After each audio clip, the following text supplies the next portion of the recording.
Hello everyone. आज हम पढ़ने वाले हैं चरक चिकित्सा का जो आते हैं क्वेश्चन, उनके बारे में पढ़ेंगे। ओके, तो स्टार्ट करते हैं। पहले चैप्टर से जो रसायन अध्याय है उसमें 4 पाठ बता रखे हैं। तो हमने कैसे याद किया था, ATKE आपका, ठीक है। तो ए से क्या हो जाएगा, अभ्यय आम्लकी, प्राणकामीय, कर प्रचित्य और आयु समुत्थान। इसमें आपको क्या याद रखना है, इसके टोटल होते हैं 63 और इसमें अभ्यय आम्लकी के होते हैं 6, ठीक है। और 37 होते हैं प्राणकामीय के, 16 होते हैं कर प्रचित्य के और आयु समुत्थान के होते हैं 4, ठीक है। तो 6, 37, 16, 4 आपका से याद रखना है। इसमें कौन कौन से योग आते हैं वो भी आपको याद रखने हैं, ठीक है। देखिए सेकंड पार्ट जो है उसमें आम्लक से रिलेटेड सारे आ जाएंगे, मतलब कि घृत, चूर्ण, अवलेय, ठीक है। और क्या आ जाएगा इसमें, अपर आम्लक अवलेय भी इसमें आएगा। मेन क्या है इसमें, नागबला और भल्लातक का योग भी इसी में ही आता है, तो सेकंड पार्ट में आता है। तो एक जो है आम्लक का वो किस में आता है, वो पहले पार्ट में आता है, मतलब कि आम्लक रसायन आपको पहले पार्ट में मिलेगा। प्रथम भ्रम रसायन, द्वितीय भ्रम रसायन, च्यवनप्राश के मिलेंगे, ठीक है। और हरित की आदि रसायन मिलेगा। तो आपसे ये नहीं पूछेंगे, बस आपसे जो फेमस हैं वही पूछेंगे। फिर थर्ड पार्ट जो है ऐसे मत याद करें कि कर प्रचित्य है, तो ऐसे याद करें APKA होता है, तो 1, 2, 3, 4 ऐसे हमें याद करना है। तो थर्ड पाद में क्या आता है, मेध्य रसायन आता है, पिपली वर्धमान रसायन आता है, इंद्र आता है, शिला जतु रसायन आता है, केवल आम्लक रसायन आता है और आम्लक अयस रसायन आता है, ठीक है। फिर थर्ड वाले में ऐसा कुछ खास नहीं है, बस आचार रसायन और द्रोणी प्रावेशिक रसायन बताया गया है। अब इसके बारे में हम थोड़ा कुछ पढ़ लेते हैं। जैसे इसकी डेफिनेशन बताई है, स्वास्थ्य ओजस्करम यत्तु तदवृश्यम तद रसायन, ठीक है। तो आपसे कौन से पूछे जाता है, इसके गुण पूछे जाते हैं। क्या गुण है इसके, वाग सिद्धि, प्राणति, कांति लभते ना रसायन ना, इसके बारे में पूछा जाता है, ठीक है। फिर रसायन के भेद क्या होते हैं वो बताए गए हैं यहाँ पर। रसायन के भेद बताए गए हैं, 2 बताए गए हैं, कोटि प्रावेशिक और वातातात्विक, ठीक है। रसायन के 3 भेद किसने बताए, सुश्रुत ने और चक्रपाणी ने। काम्य, नैमित्तिक और आजाश्रिक ये बताए गए हैं। इसमें क्या होता है, सात्विक गुणों की तो वृद्धि होती है और बाजीकरण में क्या होता है, राजसिक गुणों की वृद्धि होती है, ओके। देन इसमें पूर्व शोधन कैसे करते हैं, तो उसमें हरितकी रसायन हमें लेना पड़ता है, ठीक है। जो हम रसायन करते हैं उससे पहले हमें हरितकी का रसायन यूज़ करना होता है।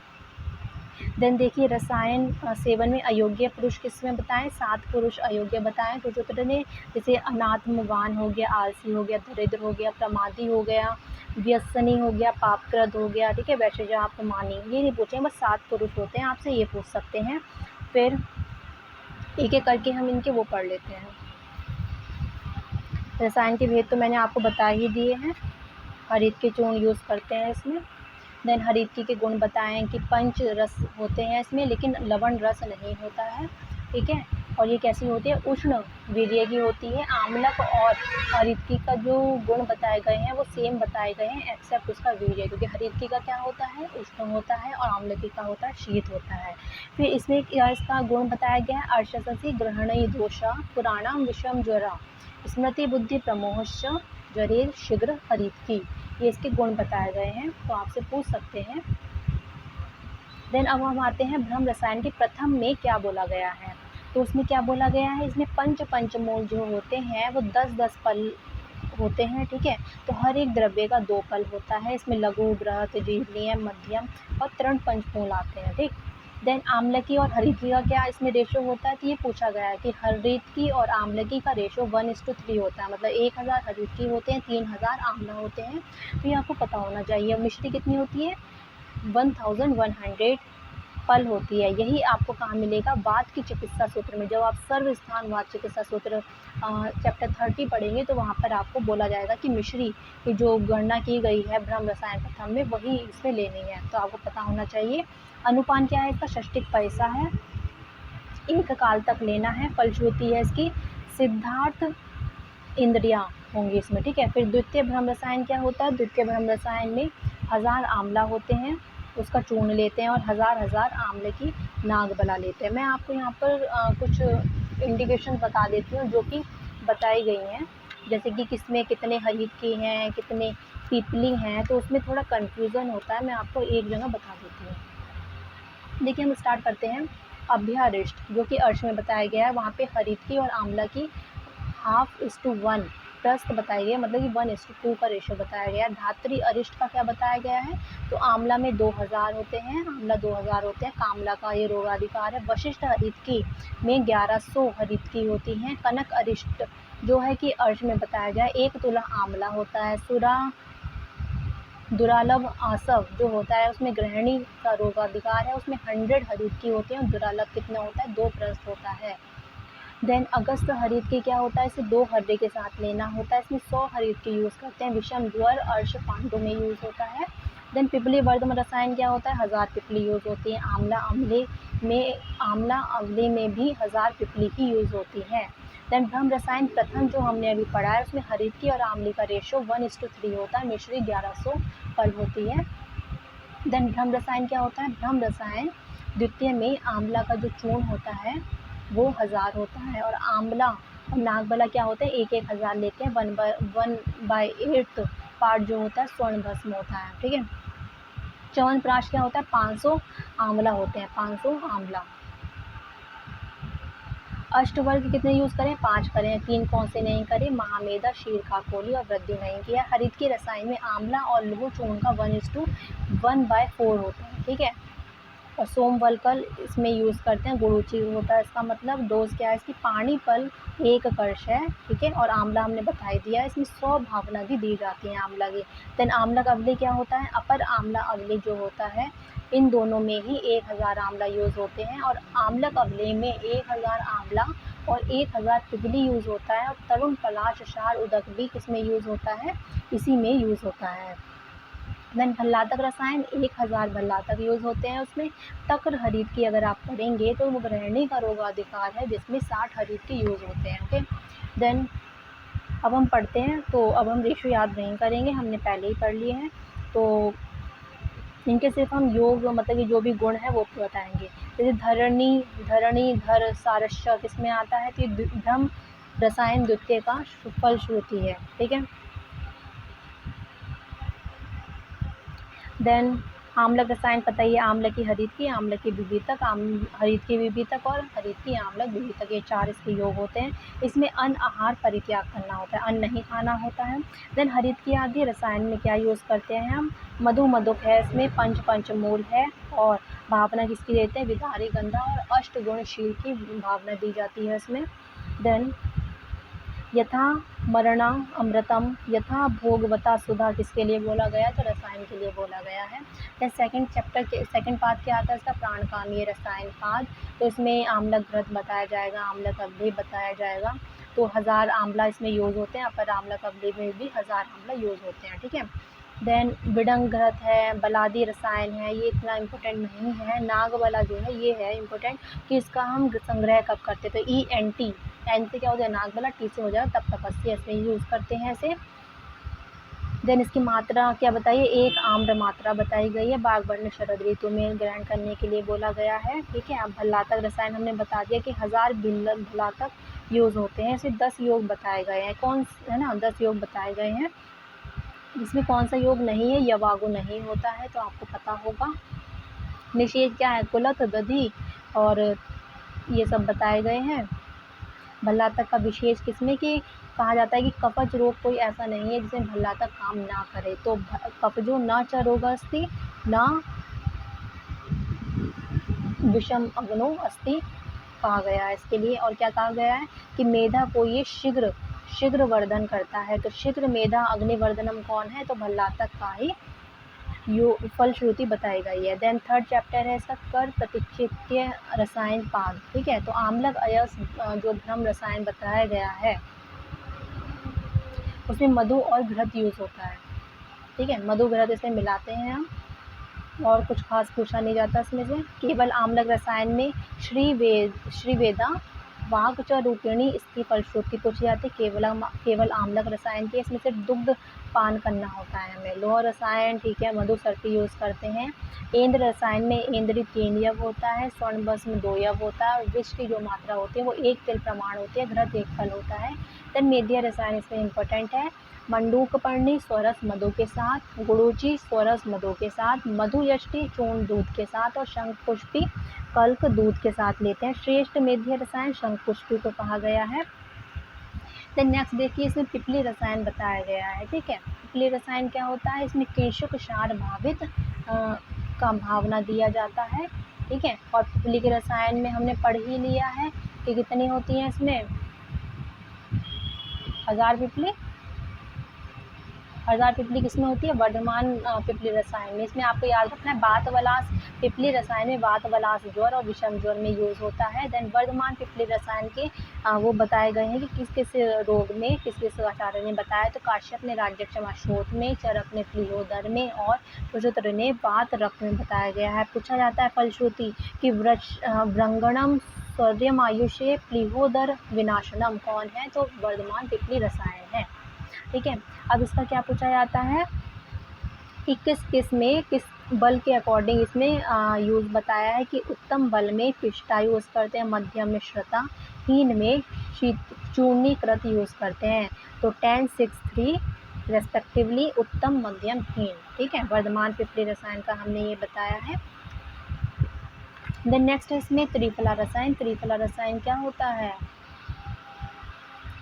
त्रिफला रसायन में मतलब कि भोजन से पहले 2 भल्ला तक 2 विधि तक, भोजन के बाद 4 आम्लकी प्लस मधु सर्पी यूज़ करते हैं, और भोजन के जीर्ण होने पर 1 हरित की, ठीक है, यूज़ करते हैं। लेकिन बेल ने अलग बताया, उन्होंने क्या बताया, AHB है ना, आम्लकी, हरित की और विभितक।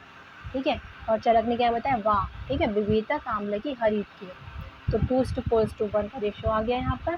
1 साल तक हम यूज़ करते हैं त्रिफला रसायन। ठीक है, और नागबला भी 1 साल तक ही यूज़ करते हैं।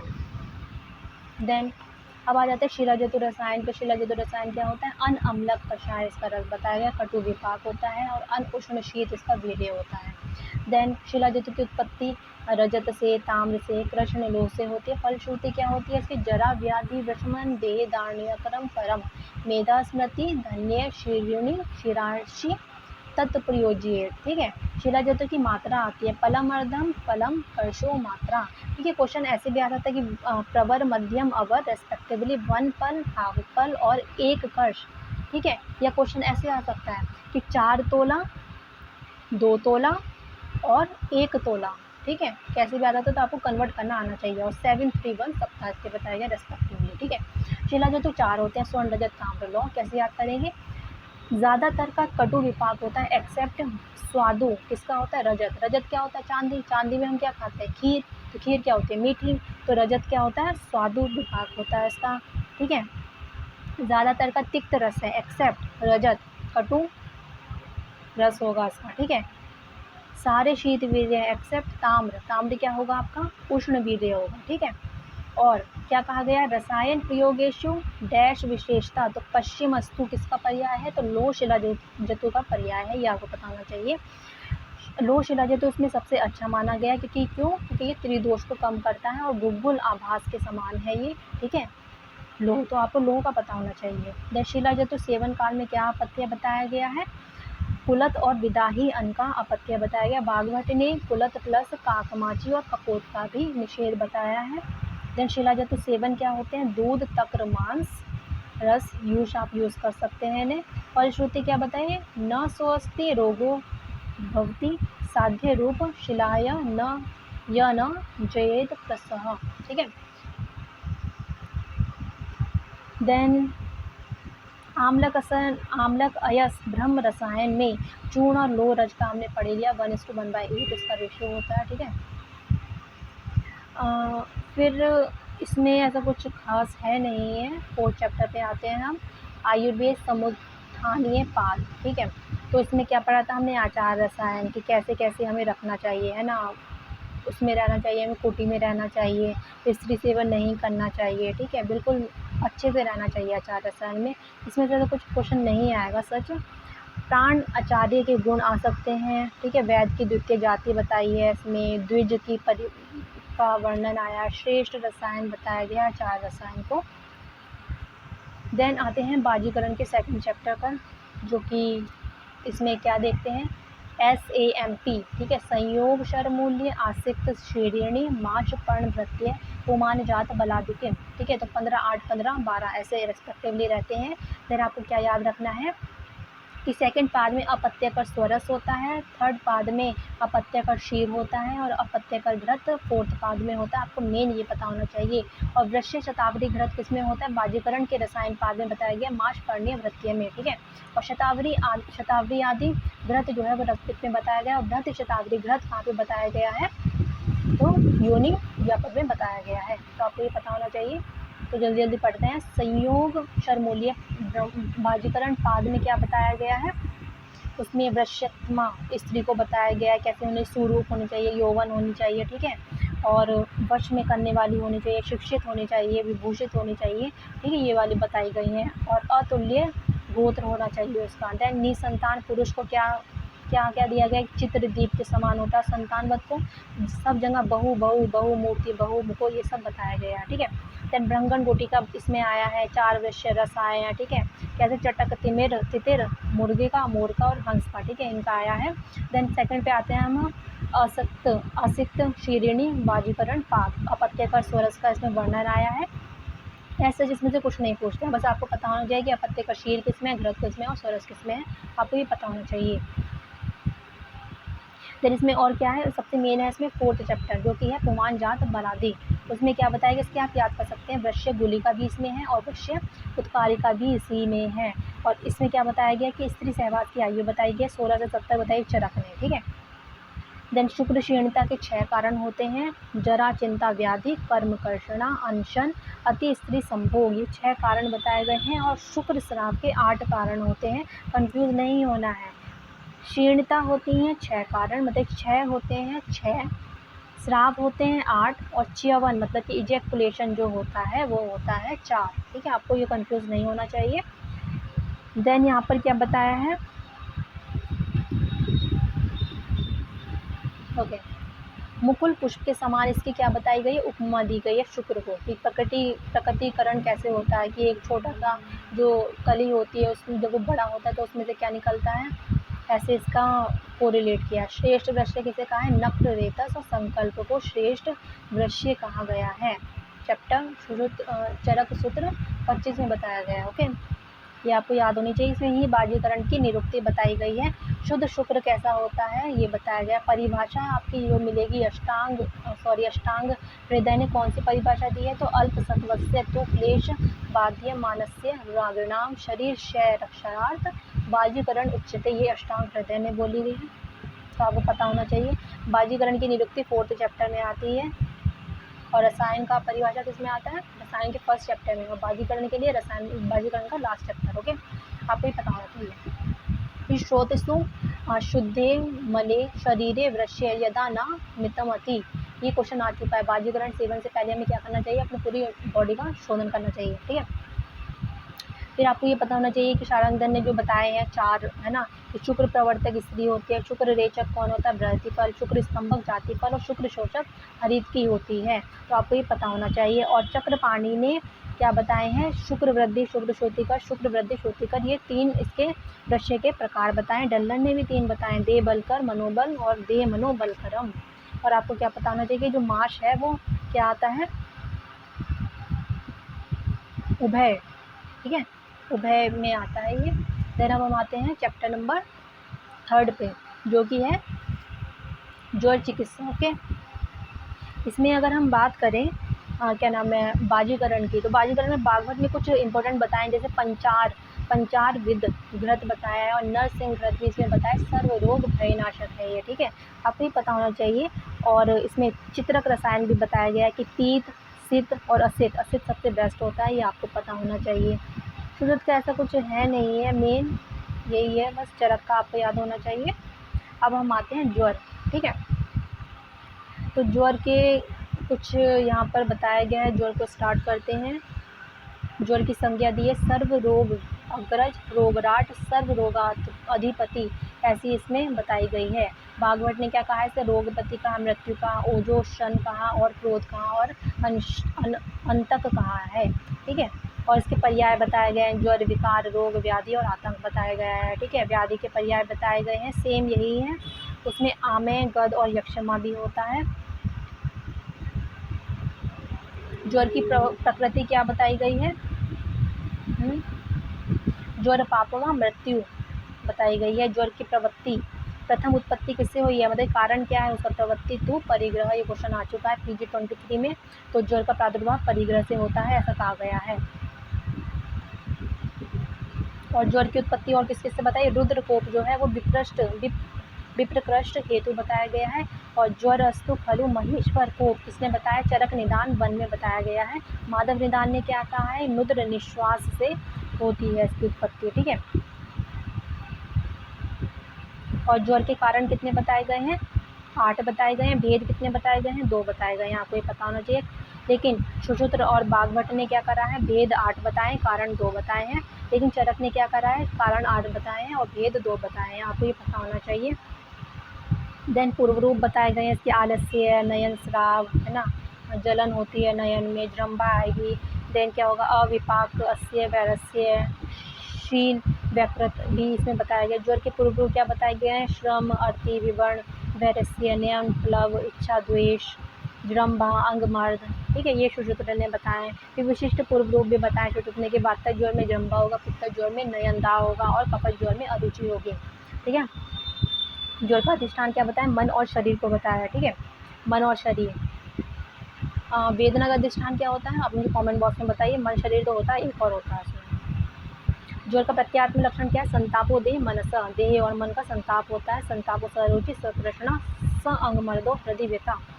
ज्वर का सामान्य संप्राप्ति क्या होती है, मिथ्या विहाराभ्याम, दोषा यम आशय आशय, भय निरस्य कोष्ठाग्नि, ज्वरदस्यु रसानुगाम, ओके। देन देखिए सामान्य लक्षण क्या बताएगा, स्वेद, अवरोध, संताप, सर्वांग ग्रहण तथा विकाराणाम युग युगत अस्मिन् ज्वरस परिकीर्तिता।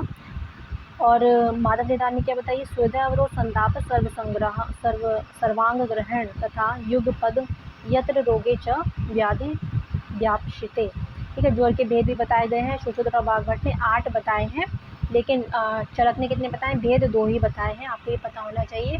2 भेद बताए, जैसे जो उसमें पूछे गए मैं आपको वो बता दूँ। विधि भेद से क्या होते हैं, शारीरिक और मानसिक होते हैं।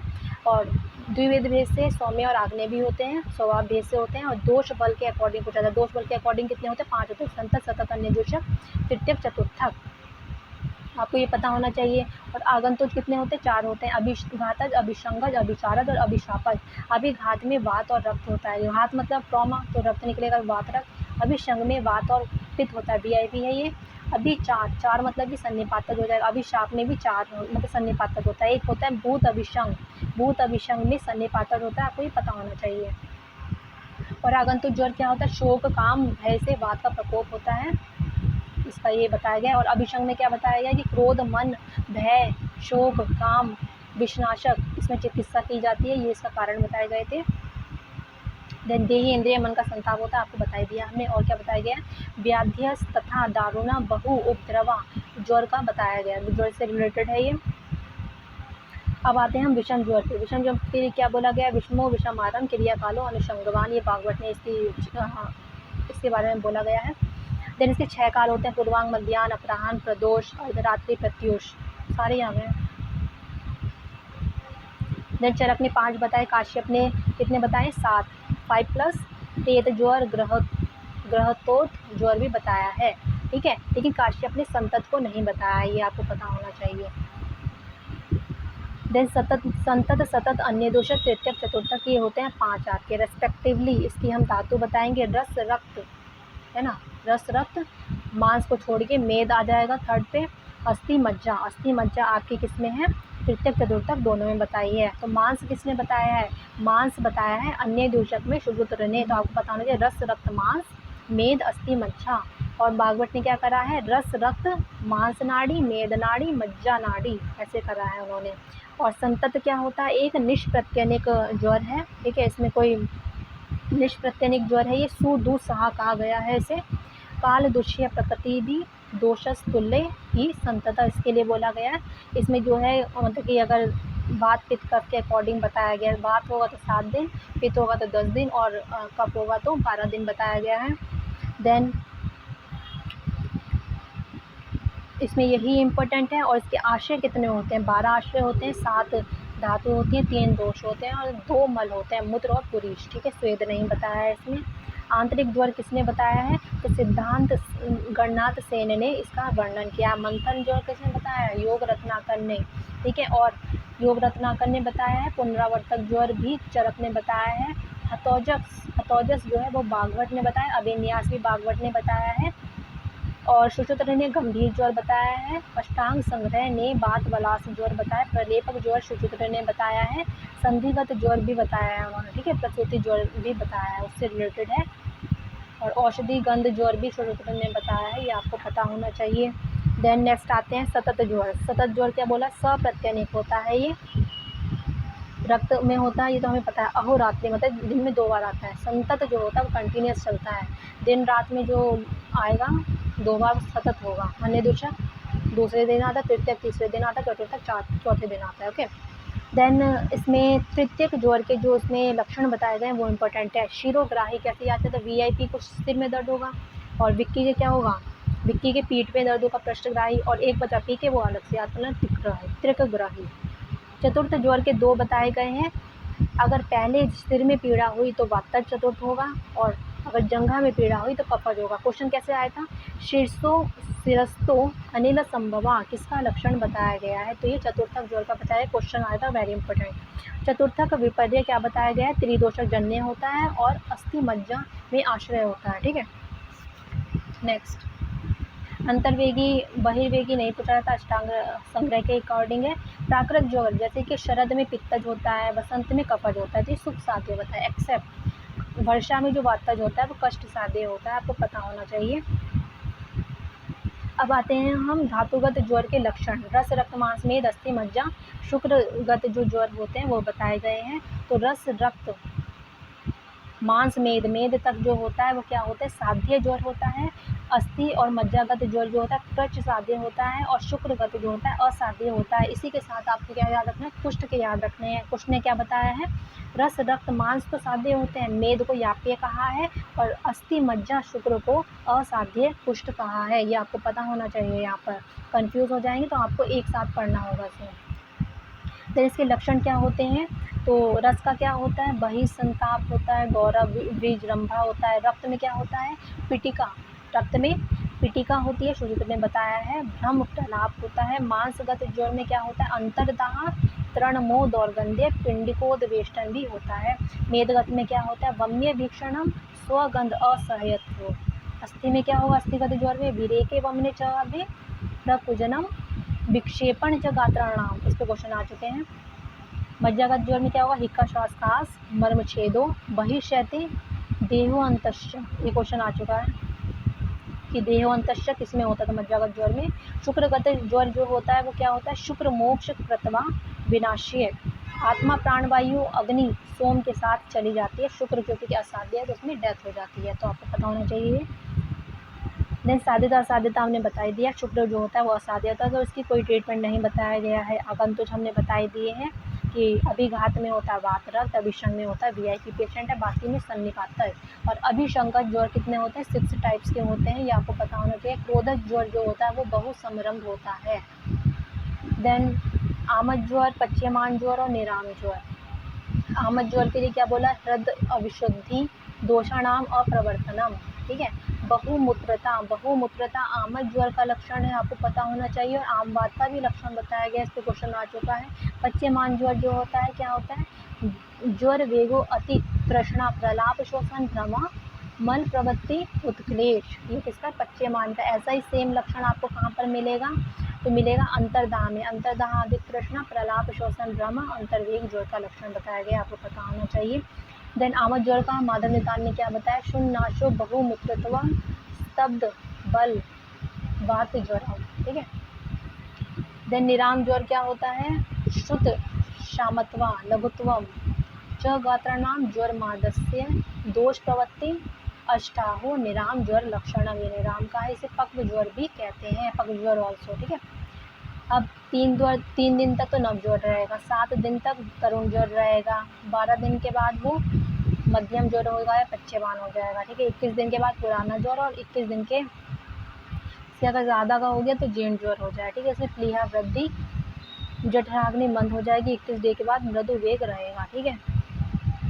देन अब हम आते हैं सन्निपातक ज्वर पे। तो सन्निपातक ज्वर क्या होता है? सन्निपातक ज्वर मुहुर्दाह मोह शीतम किसके लिए बोला गया है? तो कफ और पित्त के ज्वर के लिए बोला गया है। माधव का ये बहुत इंपॉर्टेंट है। सन्निपातक ज्वर के लिए क्या बोला गया है? और पित्त और कफ में एक और लक्षण है लिप्त तिक्तस्य, ये भी आता है क्वेश्चन, इसे पढ़ लेना। देन प्रथम कंठ पूजन किसमें आता है? तो सन्निपातक के लिए बोला है। परिदग्ध खर स्पर्शा है ना, टंग की खर स्पर्शा होती है, तो ये भी आपको सन्निपातक ज्वर में। शनिदाह शनि शीतम, ये बोला गया सन्निपातक ज्वर के लिए। देन इसमें एक तो कॉम्प्लिकेशन आता है उपद्रव ऐसा कर्णमूल शोथ, ठीक है, सन्निपातक ज्वर का ये उपद्रव है और इष्ट भी से बोला गया है। और क्या बोला गया है? काश्यप ने सन्निपातक ज्वर का कूट पाकल, क्या बोला है? कूट पाकल बोला है। देन ये क्या होती है? महाव्याधि की संज्ञा होती है, ठीक है। महाव्याधि की संज्ञा बोली है किसने? काश्यप ने सन्निपातक ज्वर को, लेकिन चरक ने हलीमक को कहा है। इसके लिए बोला है काश्यप ने कि त्रिरात्रम परम कस्य, ये 3 दिन में मृत्यु हो जाएगी, लेकिन चरक ने शंकर के लिए कहा है। सुश्रुत ने सन्निपातक ज्वर के विशिष्ट भेद क्या बताए हैं? अभिन्यास, सतोजस और संन्यास बताया, ठीक है। देन विगत ज्वर, विगत ज्वर क्या होता है? देह लघु ये दिखेगा, पाको मुख दिखेगा, ठीक है। और क्या बताया विगत लक्षण? देन ज्वर मुक्ति के लक्षण आते हैं स्वेदो लघुत्वम शीर्षकंडु पाक मुखस्य, ठीक है, और शब्दो अनलिप्तस्य च ज्वर मुक्त लक्षणम, ये क्वेश्चन आता है। देन बात बलास पे नित्य मंद ज्वर, ये बहुत बार आता है। प्रलेपक ज्वर में भी मंद ज्वर मिलता है, इस पे क्वेश्चन आते हैं। अब हम आते हैं चिकित्सा पर, जो हमने धातुगत चिकित्सा नहीं पढ़ी है यहाँ पे। रसगत ज्वर जो होता है उसमें वमन उपवास कराएंगे, रक्त को छोड़ के मांस में क्या होगा? विरेचन उपवास होगा। तो फिर रक्त में क्या होगा? रक्त में परिषेक सेक प्रदे प्लस शमशमन भी रक्त में होता है। देन मांस और मेद में क्या होगा? मांसगत मेदगत में विरेचन और उपवास होगा। अस्थि मज्जा में क्या होगा? निरु और अनुवासन। कृत साध्य है लेकिन निरु और अनुवासन करवाएंगे। इसमें शुक्र साध्य है, शुक्रगत तो असाध्य है, इसमें कुछ नहीं करेंगे। अब ज्वर के पूर्व रूप में क्या होता है? ज्वर के पूर्व रूप में हमें लघु भोजन कराना है, ठीक है। इसमें हमने क्या पढ़ा है कि हाँ, नव ज्वर में कुछ निषेध बताया गया, दिवस स्वप्न स्नान, अभ्यंग स्नान, मैथुन, क्रोध, प्रवात, व्यायाम और कषाय, ठीक है, ये 9 बताए गए हैं। कषाय मतलब कषाय कल्पना का यहाँ पे निषेध नहीं है, कषाय काढ़े का निषेध है कषाय का, ठीक है। कषाय रस बोल रहे हैं यहाँ पर, उसका निषेध है। फिर क्या बोला गया है? जीर्ण ज्वरेशु तु सर्वेशेव सर्पिश पानम प्रशस्ति, ये निदान में मिलेगा। लेकिन ऐसा ही सेम जीर्ण ज्वराणाम सर्वेशाम, तो पय आंसर जाएगा यहाँ पर। जब तक परम वर्ड नहीं आएगा आप आंसर पय नहीं लगाएंगे। परम वर्ड आया तो क्या हो जाएगा? दूध आएगा। और अगर यही वर्ड सेम आया जीर्ण ज्वर में हम यूज़ करते हैं प्रशस्त क्या करेंगे? तो प्रशस्त में सर्पी आएगा। देन क्या है यहाँ पर आपको ये पता होना चाहिए। और सन्निपातक ज्वर में थोड़ा कॉन्ट्रावर्शियल है ये। सन्निपातक ज्वर में और सन्निपातक मध्याह्न में चरक ने कफज पूर्व चिकित्सा बताई, कफ की पहले चिकित्सा करनी है। लेकिन सुश्रुत ने सन्निपातक ज्वर में और सन्निपातक अतिसार में पित्तज पूर्व बताया है। और चरक ने सन्निपातक अतिसार में और सन्निपातक मूत्र प्रच में वात पूर्व चिकित्सा बताई है। ये आपको गोविंद पारिक में मिलेगा, तो इसे याद रखना है। देन नेक्स्ट देखिए, इसमें लंघन स्वेदनम कालो यवागु तिक्त रसो, और ये इसमें बताया गया है, ठीक है, इसकी चिकित्सा बताई गई है। फिर क्या बताया गया है यहाँ पर? योग रत्नाकर और माधव निदान का एक यहाँ पे भाव प्रकाश और योग रत्नाकर का एक ज्वरादोलंकनम शस्तम ज्वर मध्य तो पाचनम ज्वरंत रेचनम ऐसा बोला गया है, ठीक है। लेकिन ये तो योग रत्नाकर का है, लेकिन भाव प्रकाश ने क्या बोला है? आदो लंघन मध्यम पाचन अंत भेषजम मुक्त तो विरेचनम, उन्होंने मुक्त तो विरेचनम में बोला है और योग रत्नाकर ने अंत तो रेचनम में बोला है। तो आपको ये पता होना चाहिए कि ज्वरंत रेचना किसने बोला है और मुक्त तो विरेचनम किसने बोला है। देन नेक्स्ट इसमें देखिए धातुगत ज्वर हमने पढ़ लिया। सेक प्रदे रक्त में होता है, रसगत में वमन उपवास होगा, रक्त में क्या होगा? सेक प्रदे प्लस शमशमन विरेचन उपवास, मांस मेद में होगा, अस्थि मज्जा में निरु और अनुवासन होगा। शुक्र का दे नहीं रखा क्योंकि अनुवासन वो है असाध्य है। देन पुनराव्रत ज्वर की चिकित्सा बताई गई है। मृदु भी शोधनम शुद्धि यापनावस्थी, ठीक है। मृदु और कहाँ पे मिलेगा आपको, योनि व्यापक में ही मिलेगा, कामला में भी मृदु शोधन मिलेगा, आपको ये पता होना चाहिए। देन यवागु हमें 6th डे लेना होता है, कषाय हमें 8th डे लेना होता है, घृतपान हमें 10th डे लेना होता है, ठीक है। षडंग पानी हमने बता दिया है, मुस्तक परुषी चंदन दीचे नागरे शत शीत जल है ये, अगर तृष्णा होती है तो आपको लेना है। 1:64 इसका क्या होता है, रेशो होता है। लंगन स्वेदम कालम यवागु तिक्त रस हमने पढ़ ही लिया है, आम पाचक होता है ये, इसलिए हमें ये देना होता है, उष्ण होता है ना ये, इसलिए। देन यवागु क्या होता है, 6th डे पे हमें सेवन करना आता है। देन हमने वमन का नहीं पढ़ा है, ठीक है, वमन भी निषेध बताया गया है नवज्वर में, ठीक है। तो उससे क्या होता है, नवज्वर में कषाय रस का निषेध बताया गया है, उससे क्या होगा आपको, क्योंकि वो ग्राही और स्तंभक होता है तो विषम ज्वर की उत्पत्ति करता है, तो ये आपको पता होना चाहिए। और क्या बताया हमने कि लंघन का निषेध है, लंघन इसमें निषेध है, श्रम जन्य ज्वर में लंघन का निषेध है, वातज में लंघन का निषेध है, क्षयज में लंघन का निषेध है, श्रम में लंघन का निषेध बताया गया है। और वमन का हम कह रहे थे कि वमन में क्या बताया गया कि कब प्रदान होगा और अमाशय आश्रित होगा, उत्कृष्ट होगा, रोगी वमन के योग्य है, ये बताया गया है। तो आप वमन करा सकते हो, लेकिन तरुण ज्वर में आपको वमन नहीं कराना है, मतलब कि जब तक वो 7th डे ना हो जाए तब तक आपको वमन नहीं कराना है। कराओगे तो क्या होगा, वमन कराने से हृदय रोग, श्वास रोग आना और मूर्छा रोग होगा, ये क्वेश्चन आ चुका है। यवागु आपको 6th डे पे करना है, जब क्या हो जाए आपका ज्वर 7 में हो जाए तब आपको यवागु सेवन करवाना है 6 दिन के बाद, ठीक है।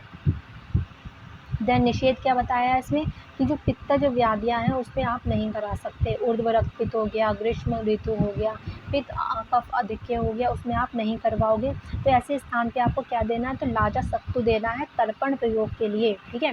देन दातून में हम दातून बताया है इसमें कि कषाय, मतलब जैसा आपका रस है उसके विपरीत रस वाला दातून करें। 8th डे पे कषाय रस बताया गया है। 10 दिन बीत जाने पर ज्वर में कफ की प्रधानता हो तो कषाय पान का प्रयोग कराते हैं, ओके।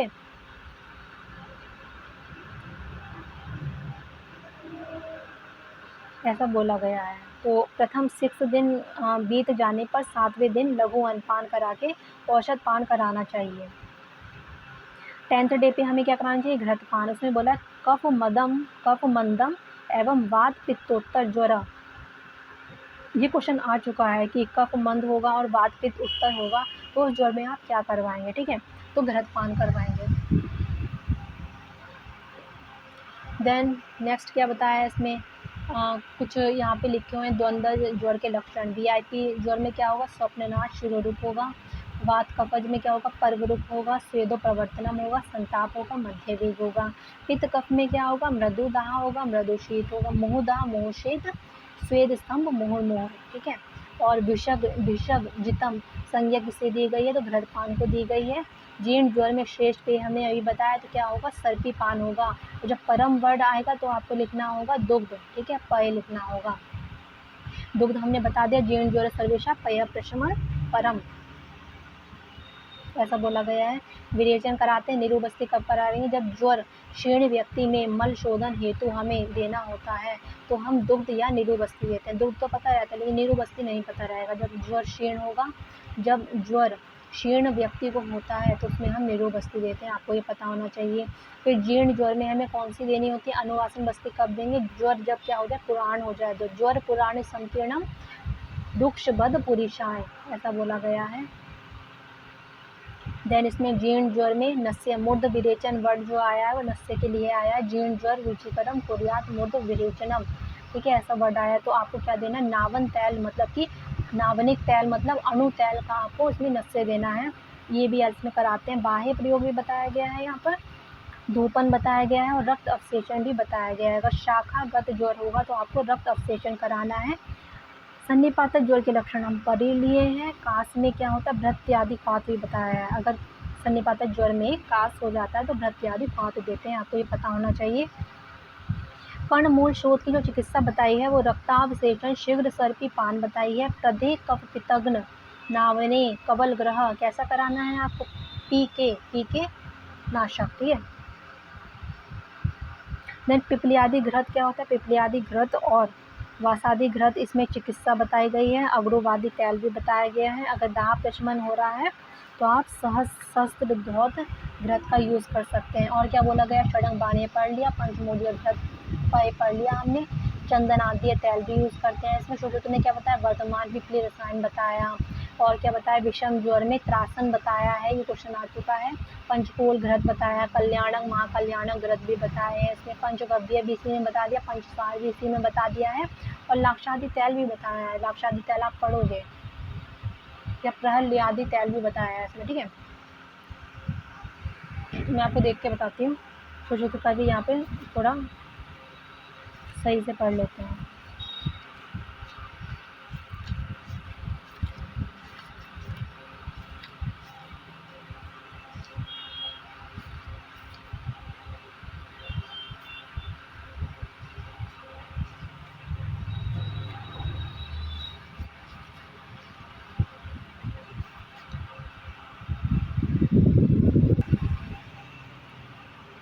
ओके, तो हम क्या बता रहे थे यहाँ पर कि लाक्षादि तैल जो है उसमें हम तक्र भी यूज़ करते हैं। तो तैल और तक्र का रेशो जो होता है वो 1:6 होता है।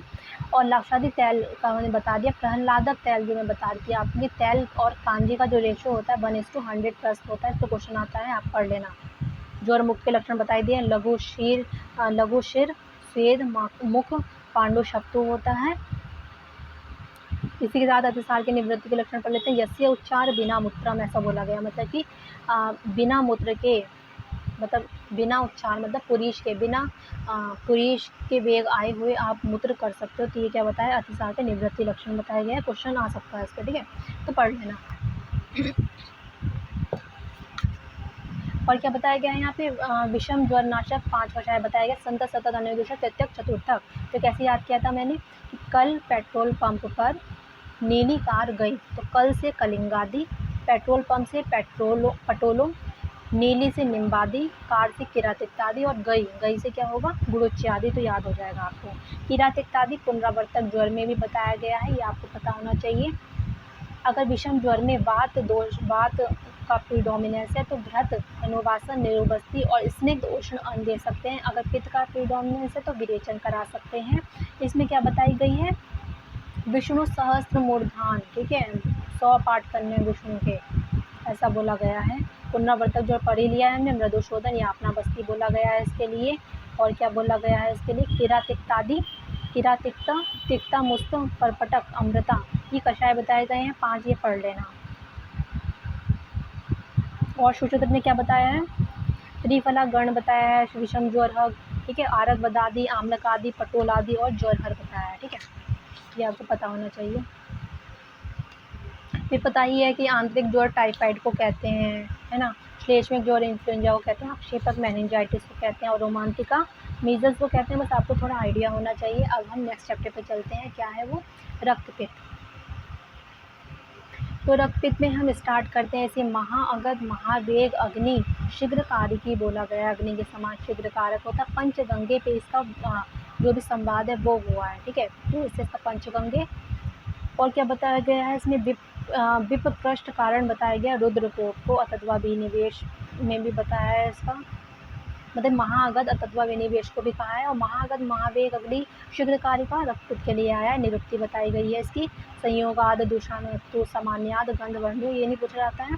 इसका क्या पूछा जाता है? यकृत प्लीहा में इसका आश्रय है। इसकी संप्राप्ति पूछी जाती है कि तस्यो ऊष्मणा द्रवो धातु प्रशिक्षिते, इसके लिए आया है। तो रक्तपित्त में किसकी वो बताई है? द्रव्यांश बताया, और ऊष्मणा के कारण ये रक्त को बढ़ाता है, ये क्वेश्चन आता है। देन छर्दितस्य विभक्तस्य मुखा धूम आगम, ऐसा बोला गया है इसके लिए। और सदनम शीत कामित्व कंड धूमायन वमी लोह गंधिश्च, ऐसा इसमें वर्णन आया है। और क्या बोला गया है? अष्टांग हृदय में भी यही बोला, बस स्वर्श है इसमें यूज़ कर लिया है।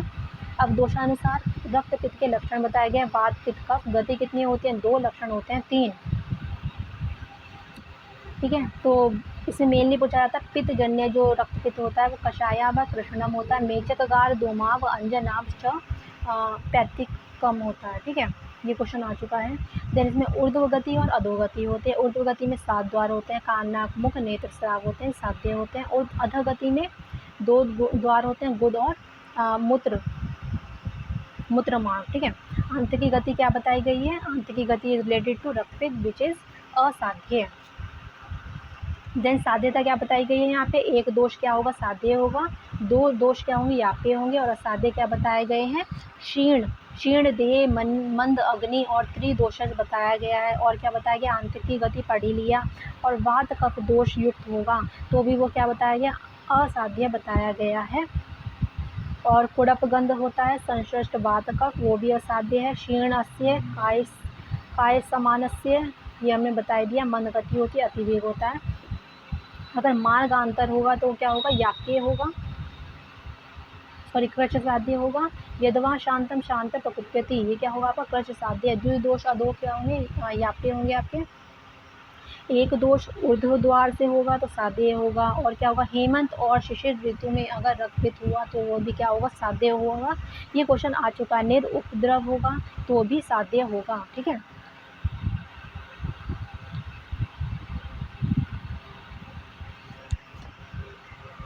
गति पढ़ ली हमने, साध्यता पढ़ लिया, असाध्य भी हमने पढ़ लिया, ठीक है। अब हम पढ़ते हैं कि ऊर्ध्व रक्तपित्त में कारण क्या बताया गया है? तो स्निग्ध और उष्ण आहार विहार बताया गया है। अधोग रक्तपित्त में रुक्ष और उष्ण आहार विहार बताया गया है। इसमें क्या बताया गया? प्रतिमार्गहरणम रक्तपित्ते विधीयति, प्रतिमार्ग चिकित्सा करते हैं रक्तपित्त में। फिर ऊर्ध्व में कितने? 7 द्वार हैं। उसमें कफ दोष का प्रीडोमिनेंस होता है। तो पी के कफ का, पित्त तो दोनों में ही नॉर्मल होगा, ठीक है, कॉमन रहेगा। कफ जो होगा ऊर्ध्वगत में और वात जो होगा अधोगत में होगा, ठीक है। तो ऊपर वाला क्या होगा? साध्य, नीचे वाला क्या होगा? याप्य, ठीक है। ऊपर क्या कराएंगे? विरेचन में प्रतिमार्ग के, अगर ऊपर से खून निकलता है तो विरेचन, नीचे से खून निकलता है तो वमन, ठीक है। और क्या इसमें याद रखना है आपको? जो ऊर्ध्व रक्तपित्त है उसमें कषाय तिक्त रस प्रधान औषध होनी चाहिए। अधो रक्तपित्त में सिर्फ मधुर रस प्रधान होना चाहिए। और जो असाध्य है उसमें तो उपद्रव अविरोधी बताए ना आप विरेचन करा सकते हैं, ना ही उसमें वमन करा सकते हैं। उपद्रव बताए गए, इसकी 11 बताए गए, जैसे दौर्बल्य, रोचक, अविपाक, ज्वर, अतिसार, ऐसा इसका लक्षण बताया गया है। सुश्रुत में क्या बताएं? भुक्ते चरण में विदाह धृति रपि सदा ये तुल्या रक्तपित्तीय उद्रव है। अब हम आते हैं इसके चिकित्सा सूत्र पे। चिकित्सा सूत्र क्या है इसका? प्रतिमार्गहरणम रक्तपित्त विविध्यति। और इसके बाद क्या है? इसमें हम स्तंभन चिकित्सा नहीं कराते हैं, स्तंभन चिकित्सा नहीं कराएंगे। बाल मांस क्षीण है, न आदो स्तंभन हरती, तो स्तंभन कराने से क्या होगा? गलग्रह, पुतिनस्य, गोलमुखलिया, ये सब लक्षण दिखते हैं। मार्गो दोष अनुबंध च निदान, ऐसा बोला गया है। तो आप क्या कराओगे? अगर मार्ग दोष अनुबंध है तो लंघन प्लस तर्पण करवाओगे आप, ठीक है। तो तर्पण किससे करवाएंगे? अधो रक्तपित्त में पेय से करवाओगे और ऊर्ध्व रक्तपित्त में ऊपर वाले से तर्पण, नीचे वाले में पेय, ठीक है। पेयजल क्या होगा? हिनीबेर, चंदन, उशीर, मुस्तक पर, ठीक है। इसमें हम कराना शुंठी नहीं होगा ठंड पानी में, ठीक है, आपको ये पता होना चाहिए। देन इसमें क्या यूज दे सकते हैं? मुदग, मसूर, चना, अरहर, मोठ। फिर पत्ते क्या बताया है इसमें कि ऊर्ध्व रक्तपित्त में कफ का प्रीडोमिनेंस होता है तो आप क्या देंगे? पथ्य क्या है यहाँ पे? यूष और शाक। अधोग रक्तपित्त में मांस रस, ठीक है। और तर्पण में क्या पड़ा था? ऊर्ध्व में तर्पण और नीचे वाले में पेय। आपको ये कंफ्यूज नहीं होना चाहिए, या तो याद कर लेना साथ में, तर्पण प्लस यूष शाक और पेय प्लस मांस रस, तो आप कंफ्यूज नहीं होंगे। अब मांस रस में भी अगर वात प्रबल होगा तो मांस रस दोगे, वातहीन होगा तो आप यवागु देंगे। देन क्वेश्चन आता है शोषण अनुबंध वातस्य शमशमनी क्रिया। तो ये किससे रिलेटेड है? रक्तपित्त से रिलेटेड है। शोषण मतलब कि जब राज्य क्षमा से अनुबंध हो जाता है तो इसमें शमशमनी चिकित्सा कराते हैं। और अगर ग्रथित रक्त होता है, मतलब कि प्लॉटेड रक्त होता है, तो उसमें क्या करवाओगे? पारावत शक्रतविद शौद्र कराएंगे, आपको पता होना चाहिए। देन आठरूषक आदि पात इसमें बताया गया है। इसमें क्या क्या यूज़ होता है? आठरूषक, मध्विका और पत्तिया, पत्तिया मतलब हरीद की, और बासा घृत यूज़ होता है, मधु और घृत के साथ लेते हैं। शतवृद्धि आदि घृत भी यूज़ होता है। ये राज्य क्षमा से पीड़ित रोगी में अगर दाह और ज्वर होता है तो उसमें शतवृद्धि आदि घृत लेते हैं। मूत्र मार्गी रक्तपित्त में हम शतावरी घृत यूज़ करते हैं, शतावरी शीर यूज़ करते हैं, गोक्षुर चूर्ण भी यूज़ करते हैं। अगर गुद मार्ग से रक्तपित्त हो रहा है तो मोज किसका वो है? वो शालमली का वो है, ये जो निकलता है, ठीक है। और वट बट शुंग और बट प्रहो का भी यूज़ करते हैं, उसका दूध यूज़ करते हैं, ठीक है। और क्या यूज़ करेंगे, नासागत रक्तपित्त में स्तंभन चिकित्सा कराते हैं, द्राक्षा इक्षु और दूर्वा स्वरस से कराते हैं, प्लांडो मोल से भी कराते हैं। और कषाय योग में क्या यूज़ करेंगे इसका, अब पीर्ण रस से यूज़ करते हैं। कफ अनुबंध अगर है, ऊर्ध्व रक्तपित्त है तो क्षार यूज़ करेंगे, किसका, उत्पल नाल का क्षार यूज़ करेंगे, प्लस मधु और घृत यूज़ करते हैं, ठीक है। देन रक्तपित्त में दाह प्रशमन होगा तो चंदन आदि यूज़ करेंगे, इसमें हमें ये नहीं पढ़ना है। सुश्रुत ने क्या बताया है, विदारी गंधा गण स्थापन वस्ती बताया है। और खजूर फल समाक्षिक का इस पर क्वेश्चन आ चुका है कि खजूर और माक्षिक जो यूज़ होता है किसमें यूज़ होता है, ये होता है रक्तपित्त की चिकित्सा में, ठीक है। वासस्वरस हमने बता ही दिया है आपको कि ये इसमें होता है। और क्या क्या होता है इसमें, शतावरी आदि घृत बता ही दिया है। वृक्ष शतावरी घृत माश पर्णिया भृत्य में है, ठीक है, आपको ये पता होना चाहिए। वासा घृत बता ही दिया है हमने। और दूर्वा बट प्लस मधु भी यूज़ होता है इसमें, पलाश व्रंत सिद्ध घृत भी यूज़ होता है। नेक्स्ट चैप्टर है गुल्म। गुल्म क्या होता है, ये सुश्रुत ने कहा है हियन नाभियो अंतरा, हियन नाभियो अंतरा, ठीक है, नाभि और हृदय के बीच में होता है गुल्म, ये क्वेश्चन आ चुका है। इसकी डिफरेंशियल डायग्नोसिस क्या है, विदृद्धि के समान करते हैं। दुष्य क्या बताया है इसमें, इसमें दुष्य बताया गया मांसरक्त और उसमें पाक होता है, ठीक है। विदृद्धि में बता रहे कि उसमें पाक होता है, मांसरक्त उसका दुष्य है, गुल्म में ना पाक होता है ना वो कोई दुष्य है, ठीक है। इसके आश्रय हैं, 5 आश्रय हैं। क्वेश्चन आया था हृदय पे, ठीक है, हृदय बस्ती नाभि दोनों पार्श्व। श्रम निश्वास वेग निग्रह से क्या होता है, गुल्म होता है, ये पढ़ा होगा आपने। इसका कोई दोषय नहीं होता है, जब इसका कोई दोषय ही नहीं होता तो ये पाक ही नहीं होता, ठीक है। पित्तज गुल्म में पाक होता है। 3 अवस्थाएं बताई हैं, पक्व, पच्यमान और पक्व अवस्था बताई गई हैं, ठीक है। यहाँ पर 5 प्रकार के तो भागवत ने बताए हैं, और भागवत ने 8 प्रकार के बताए हैं, उन्होंने द्वंद्वज भी लिए हैं और आर्तव दोष भी इसमें लिया है। और क्या बताया गया है, गुल्म के पूर्व रूप बताए हैं, विदाह भुक्त से इस पे क्वेश्चन आ चुका है। फिर अब हम आते हैं वातज ज्वर। वातज ज्वर में क्या, भुक्ते मृदुत्वम समूपैति यक्ष, ठीक है, भुक्ते मृदुत्वम समूपैति, ऐसा अगर क्वेश्चन आएगा तो वातज गुल्म में है। लेकिन भुक्ते स्वास्थ्य समूपैति किस में आएगा, वातज ग्रहणी में आएगा, ठीक है। और क्या आएगा इसमें, शिशिर ज्वर भी इसी में ही आता है। दिवस अंते ज्वर व्यते, दिन के अंत होने पे ज्वर की उत्पत्ति होती है। पिपीली का संचार इवा अंगेशु वातज गुल्म में मिलता है। और वातज गुल्म में शुरुत ने क्या कहा है, महाश्रोतस होता है, अमाशय पक्वाशय में होता है। पित्त और कफ जो होता है वो अमाशय एक देश है और बस्ती स्थान एक देश है, ओके।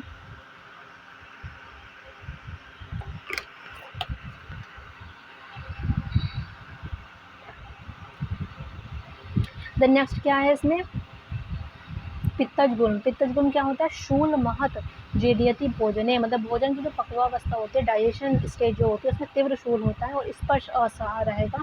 व्रणवत किस तरह क्या रहेगा, स्पर्श असह रहेगा। तो एक काम करिए आप, जो भी स्पर्श असह लक्षण है वो एक जगह लिखिए, काफ़ी जगह आपको मिलेगा ये लक्षण। और पिपीलिका से भी रिलेटेड बहुत सारे मिलेंगे, वातज योनि व्यापक हो गया, ठीक है, वातज विसर्ग में भी आपको ये मिलेगा, तो ऐसा आप लिख सकते हो। कॉज क्या बताया है इसका, आम अभिघात, श्रम अभिघात, ठीक है, उससे ये क्या होता है, पित्तज गुल्म की उत्पत्ति होती है। और कफज गुल्म को कहा है कठिन उन्नत, कठिन उन्नत बताया गया है, गुरु कठिन संस्थान में होता है ये। और अपक्व गुल्म होता है, गुल्म का कठिन और उन्नत होना, ठीक है, ये बताया है कफज गुल्म में। अगर अति प्रबुद्ध हो जाएगा तो क्या होगा, काश श्वास राज्यक्षमा प्रतिशय की उत्पत्ति होगी। और क्या बताया है, अब नीचे नीचे पे आ चुका है क्वेश्चन, नीचे गुल्म किसे कहते हैं, सन्निपातक भी असाध्य होता है। इसमें महारुजा दाह विपरीत अश्मवत घन उन्नत शीघ्र विदाही दारुण लक्षण मिलते हैं, ठीक है। शरीर अग्निबल क्षीण हो जाता है, मन शरीर अग्निबल क्षीण हो जाता है। बी प्रतिषिध उपक्रम से ये क्या हो जाता है, असाध्य हो जाता है। देन रक्तज गुल्म क्या है, रक्तज गुल्म जो होता है वो गर्भकोष्ठ आर्तव गमन होता है, ठीक है, गर्भकोष्ठ आर्तव आगम के कारण से रक्तज गुल्म होता है। इसे क्षयज गुल्म कहा है सुश्रुत ने, ठीक है, इसे पलाश क्षार भी यूज़ करते हैं। और इसके लक्षण किसके समान दिखते हैं, 2 घृत के समान, ठीक है, प्रेग्नेंट लेडी के समान मिलेंगे इसमें। और क्या मिलेगा, स्पंदते पिंडित एव, ऐसा मिलेगा। सम गर्भलिंग शवथु पात्यो। और क्या मिलेगा, योनि मार्ग में फैल जाना, ठीक है, योनि मार्ग का फैल जाना। इसमें क्या देते हैं हम, वेजाइनल सुपोजिटरी देते हैं, कटुक मत्स्य की हमें इसमें वेजाइनल सुपोजिटरी देते हैं, किण्व सगुण क्षार भी देते हैं। और इसकी चिकित्सा कब करते हैं? जब मास व्यतीत हो जाता है, 10 महीने जब व्यतीत हो जाता है उसके बाद हम चिकित्सा करते हैं स्नेहन स्वेदन विवेचन से। सुश्रुत ने कहा 4 मास तक गर्भस्राव होता है, चरक ने कहा 3 मास तक गर्भस्राव होता है, और संजात सार बोला है दोहरद हो जाता है वो, और भोज ने कहा कि 3 मास पे स्राव होता है। ओके, तो ये क्या पढ़े हमने? इसके लक्षण पढ़े हैं। अब हम पढ़ेंगे इसके चिकित्सा सूत्र। चिकित्सा सूत्र क्या बताई गई है इसकी?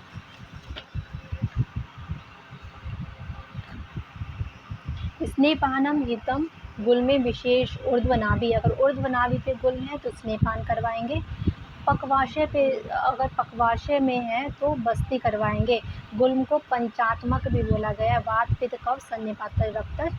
अगर वातज गुल्म है तो उसमें वमन विरेचन, ठीक है, कफ बड़ा है तो वमन, पित्त बड़ा हुआ है तो विरेचन, अगर दोनों से ही रिलेट ना हो तो रक्त मोक्षण करवाना है आपको, ठीक है। और क्या करवाओगे इसमें? आदावंतो च मध्य च मारुता परीक्षता, क्या बोला है कि आदि में, अंत में, मध्य में हमें किसकी रक्षा करनी है? वात की रक्षा करनी है, वात की भी रक्षा करनी है। उन्होंने क्या पूछा कि वातज गुल्म में किसकी रक्षा करनी है?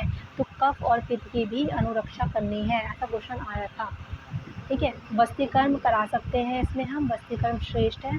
पुनः पुनः स्नेहपान निरु अनुवासन करवाना है, और उसमें हमें कफ और पित्त का रक्षा करना है। आदावंत च मध्य च मारुता परीक्षिता, ऐसा क्वेश्चन आया है कि वात का प्रकोप नहीं होना चाहिए, आपको याद रखना है, ठीक है। स्नेहन युक्त अनुलोमन करवाना है इसमें, अगर पित्त का प्रीडोमिनेंस है, अगर कफ का प्रीडोमिनेंस है तो वमन करवाना है, अगर इससे भी आराम ना मिले तो रक्त मोक्षण करवाएंगे आप। ब्रंगण भी करवाना है, रक्त मोक्षण, वमन, ये सब करवा सकते हैं। अब आते हैं पित्तज गुल्म की चिकित्सा। क्या बताई है कि स्रंसन कब करवाएंगे? जब स्निग्ध और उष्ण से गुल्म हो रहा है तो स्रंसन करवाएंगे हम।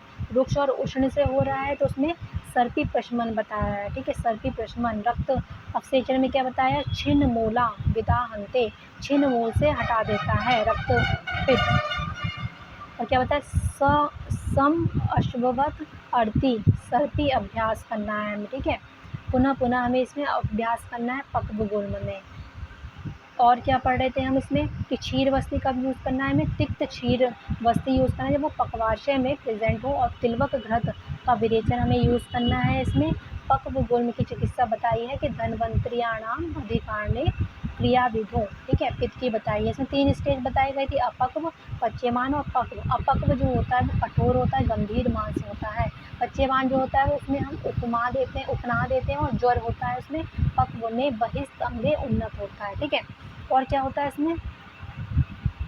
इसमें हमें अग्नि की रक्षा करनी होती है, तस्माद अग्नि सदा रक्षो आदान नानी च वर्जिए, ठीक है।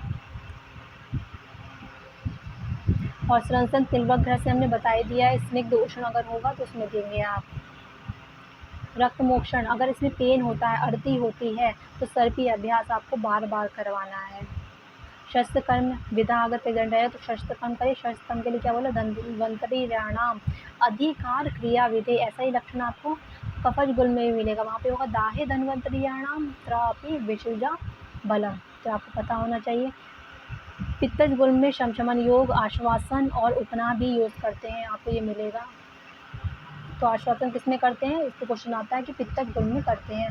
कफज गुल्म में क्या होता है? विन्याद गुल्म प्रमाणविता, और क्या कराते हैं? भेदन करवाते हैं, अरिष्ट करवाते हैं, क्षार करवाते हैं। क्वेश्चन आता है कि कफज गुल्म में कौन सी शल्य चिकित्सा कराते हैं? शस्त्र कर्म करवाते हैं, तो वहाँ पे भेदन करवाते हैं, अरिष्ट भी यूज़ करते हैं, क्षार भी यूज़ करते हैं, घटी यंत्र से भेदन करते हैं, विमार्ग, अजपद और आदर्श से हम भेदन करते हैं, ऐसा कहा गया है। उल्लेखन करेंगे सर्पी, बस्ती, गुटिका, चूर्ण, अरिष्ट यूज़ करते हैं, और अग्निकर्म दाहु दहते रखते क्षार यूज़ करेंगे इसमें। अग्निकर्म और क्षार का यूज़ किस में होता है? कफज गुल्म में होता है। दाहे धन्वंतरियाणाम त्रापि विशुजा बलम, ऐसा कहा गया है। विलयन क्या होता है? आना विबंध कठिन उन्नता, इसमें विलयन करवाएं। छितवा छितवा आशिया क्षार क्षारत्वम क्षार्यत्यत, ऐसा बोला गया है अग्निकर्म और क्षार के लिए। फिर सन्निपातज गुल्म में क्या बोला गया? व्यामी आश्रित दोषा व्यामिश मतलब कि मिश्रित चिकित्सा करनी है, क्योंकि सारे इसमें दोष रहते हैं, तो आपको मिश्रित चिकित्सा इसमें करनी है, ऐसा बोला गया है। देन यहाँ पे क्या है कि एरंड तैल क्या होता है, कफ अनुबंध अगर वातज गुल्म है तो उसमें बारूनी देंगे आप, अगर पित्त अनुबंध वातज गुल्म है तो दूध के साथ आपको विरेचन करवाना है, ऐसा बोला गया है। रक्तज गुल्म तो हमने पढ़ लिया है कि इसमें क्या होता है, शस्त्रकरण करवाएंगे आप, पित्तज कफज और रक्तज गुल्म है ना, पित्तज कफज और रक्तज गुल्म में शस्त्रकरण करवाएंगे, बाकी में नहीं करवाएंगे, क्वेश्चन आ सकता है इस पर। अब हम आते हैं इसकी चिकित्सा योग पर। जो वातज गुल्म है उसमें त्रिशुणादि, हिंगवादी, हिंगु सौवर्चलादि, हपुष आदि घृत, नीली आदि घृत, ठीक है। लहसुन शीर पाक में क्या होता है, 8 गुना शीर उदक यूज़ करते हैं, एरंड तेल भी यूज़ करते हैं, बागवट ने शार्दुल चूर्ण बताया है, शिलाजत्तु प्लस लघु पंचमूल कषाय और क्षार का भी यूज़ बताया, पंचमूल कषाय सशारे शिलाजत्तु ऐसा कहा गया है। पित्तज गुल्म जो होता है वो द्राक्षा घृत यूज़ करते हैं, इसमें अनुपान जो होता है शर्करा मधु का होता है, और रोहिणियादि घृत इसमें यूज़ करते हैं तो पित्तज में ही करते हैं, वासा घृत भी पित्तज में यूज़ करते हैं, त्रायमाण भी पित्तज में यूज़ करते हैं, तैल पंचक वातज में यूज़ करते हैं। इस पर क्वेश्चन आ चुका है, इसके कौन से इंग्रेडिएंट है, एरंड तैल, गोमूत्र, प्रसन्ना कांजी, यक्षार। कफज गुल्म में क्या होता है, कफज गुल्म में दशमूली घृत, भल्लातकाद्य घृत, ये परम औषध बताइए कफज गुल्म की। शीर षट पल घृत में क्या यूज़ करते हैं, पंचकोल और यवशार यूज़ करते हैं। दंती हरित की जो है वो 25 हरे यूज़ करते हैं, इसमें डोज क्या बताइए, 1 पल, यहीं पे हम याद कर लेते हैं। दंती हरित की जो है वो कफज गुल्म में यूज़ होती है, इसकी 1 पल डोज होती है, 25 हर्रे हैं इसमें। 10 मूल जो कि कंस हरित की कहते हैं, जिसे वो शोथ में यूज़ होते हैं, 1 शुद्ध की इसकी क्या है डोज है, और 100 हरित के इसमें यूज़ होते हैं। अगस्त्य हरित की क्या है, वातज कास में यूज़ करते हैं, 2 हर्रे इसका सेवन करना है, और कितने हैं 100 हरित की यूज़ होती है, ठीक है। हलीमग में भी यूज़ होती है और कास में भी यूज़ होती है, ये थोड़ा डिफरेंशियल था इसमें। और मिश्रक इसमें कफज गुल्म में यूज़ करते हैं, छौद्र के साथ यूज़ करते हैं, यमक इसमें अपस्मार में मिलेगा आपको। रक्तज गुल्म में क्या है, पलाश क्षार यमक यूज़ करते हैं, पित्यादि घृत यूज़ करते हैं। असाध्य क्या बताए गए हैं, गुल्म कुर्मास्ति समा महावस्तु परिग्रह कृत मूल, अगर ये ऐसे लक्षण मिलते हैं तो क्या है, असाध्य गुल्म के लक्षण बताए गए हैं। और इसमें अपत्य क्या, बल्लू रक्त, मतलब कि शुष्क मांस, इसमें क्या बताया गया, अपत्य बताया गया। अनुपान क्या देना है इसमें, कोल दाड़िम उष्ण जल सुरा मंड का आप अनुपान दे सकते हो। और इसमें क्या याद रखना है आपको, सम प्रकोपे दोषाणाम सर्वेशाम अग्नि संचिता तस्मादिव अग्नि सदा रक्षेद अन्नदानी च वर्जिए, मतलब कि आपको इतना भी खाना नहीं खाना है कि दर्द हो, ठीक है, मतलब बिल्कुल फास्ट भी नहीं रखना है और बहुत ज़्यादा भी नहीं खाना है, तो आपको लिमिट में खाना है। क्योंकि क्या करता है, अगर आपकी जठराग्नि मंद हो जाएगी तो गुल्म बढ़ जाएगा, और अगर आपका गुल्म शांत हो जाए तो जठराग्नि बढ़ जाएगी।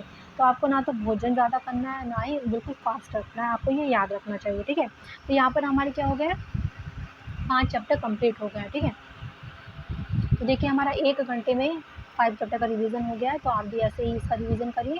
अगर कुछ छूट गया हो तो आप अपने आप से पढ़ सकते हैं, ओके। अगर आपको हमारा चैनल अच्छा लगा हो तो आप प्लीज़ सब्सक्राइब कीजिएगा। Thank you.